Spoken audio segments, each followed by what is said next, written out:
Cuties, कैसे आप सब? उम्मीद करती हूँ आप सब बिल्कुल खैरियत से होंगे। आज मेरा पार्सल आना था दराज से और मैं इतनी ज़्यादा एक्साइटेड थी ना इस पार्सल के लिए, क्योंकि मैंने इसके लिए बहुत ज़्यादा वेट किया था। ये मेरा मोस्ट फेवरेट पार्सल है। आई थिंक आपको मैंने पहले भी, जब मैंने अपनी नाइट स्किन केयर रूटीन वाली वीडियो बनाई थी, तो उसमें आपको ये शो हुआ था। और ये मेरा पार्सल, मुझे इतना ज़्यादा शौक है ना, मतलब डिफरेंट अपनी वैनिटी को सजाने के लिए चीज़ें हो मेरे पास, तो ये इतना मुझे पसंद आया था। और ये काफ़ी रीजनेबल प्राइस में लगा हुआ था। लास्ट डेज में कुछ इनकी लगी हुई थी सेल वगैरह, तो उसके अंदर काफ़ी अच्छे प्राइजेस में मिल रहा था एंड आई परचेज इट।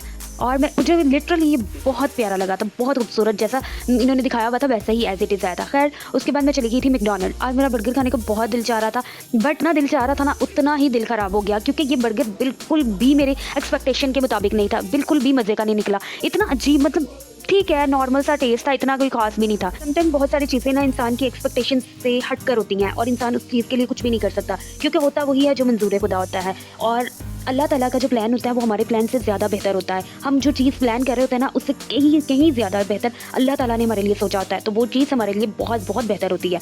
खैर हर चीज़ में हमें इंसान को राज़ी रहना चाहिए और अल्लाह की रज़ा में स्पेशल। यहाँ पे अब मैं आई थी, ये ना मुझे इसका नाम हमेशा ही भूल जाता है। जब भी मैं कोशिश करती हूँ ना नाम याद रखने की, ये मुझे भूल जाता है, बट इतना मुझे याद है ये गुलबर्ग वाली एरिया में होती है। ये आइसक्रीम बहुत ज़्यादा फेमस है, बहुत ज़्यादा, और लिटरली इतनी मज़े की होती है, इतनी टेस्टी है ना। इन्होंने बहुत छोटी सी शॉप से स्टार्ट किया था, बहुत छोटी सी शॉप से, और आज देखिए माशाल्लाह इनके पास एक अपनी शॉप पर इतना रश लगा होता है। इवन कि इनके पास सिटिंग पॉइंट ही नहीं है बिल्कुल भी, लेकिन फिर भी इनके पास इतना रश होता है। लोग बाहर खड़े होकर लाइनों में लग के इनसे चीज़ लेते हैं और बाहर खड़े होकर यहाँ पे खा रहे होते हैं। बस जिसको अल्लाह ताला ने रिस्क अता करना होता है वो कहीं से भी अता कर देता है, और उसका जो रज़ा है, अल्लाह ताला की रज़ा में जब इंसान राज़ी होना सीख लेता है ना, उसे हर चीज़ मिलना आहिस्ता आहिस्ता स्टार्ट हो जाती है। अब मैंने घर आ चुकी थी और उसके बाद मेरा आज बहुत दिल चाह रहा था खीर खाने को। मैंने सोचा क्यों ना खीर बना ली जाए और साथ में कुछ आपके साथ बातें भी कर ली जाए। मैं ना बहुत टाइम से खुद को बहुत ज़्यादा ना डिप्रेस्ड फील कर रही थी, बहुत ज़्यादा। लाइक जैसे इंसान एंजाइटी में नहीं होता है, इंसान की समझ में नहीं आ रहा होता उसे क्या करना चाहिए, कैसा फैसला, कौन सा फैसला उसके लिए बहुत बेहतर है। बट अल्लाह ताला ने जब आपके लिए कुछ सोच लिया हो ना, उसके बाद आप लोगों का दिल ऑटोमेटिकली, मैं कहती हूँ जब हम इंसान नमाज़ पढ़ लेते हैं ना, सबसे मेन पॉइंट, नमाज कभी भी ना छोड़े। नमाज जब इंसान पढ़ता है ना, तो उसके दिल से हर गम, हर तकलीफ़ उठ जाती है। और आप यकीन नहीं करेंगे, लास्ट डेज में मैं बहुत परेशान थी, बट जब मैंने दिल से, सुकून से, इत्मीनान से मैंने नमाज़ पढ़ी और उसके मैंने अपने लिए दुआ की, तो लिटरली वो दुआ मेरी, मैं कहती हूँ मिनटों में कबूल हो गई थी। और मुझे इतना उस टाइम अल्लाह ताला पे प्यार आया, और इतना ज़्यादा कि मैं कह रही थी कि में सही कहा जाता है कि जब दिल से आप दुआ मांगते हो ना, बहुत करीब होकर रो कर अल्लाह से, तो आपको वो चीज़ मिल जाती है। और ऐसा ही मेरे साथ हुआ था।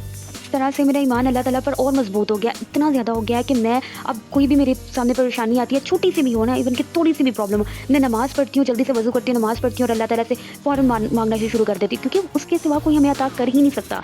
वो जितना हमें 70 माओं से भी बढ़कर प्यार करता है, तो आप सोचिए एक माँ अपने बच्चे को कितना प्यार करती है, तो वो तो 70 माओं से ज़्यादा प्यार करने वाला है। तो हम फिर क्यों नहीं उससे मांगते? हम क्यों दूसरों के ऊपर ही, ज़िंदगी के ऊपर डिपेंड रहते हैं, यार वो हमें ये करेंगे तो हाय अल्लाह, अगर वो क्या, हम लोगों के बारे में क्यों सोचते हैं कि वो क्या सोचेंगे?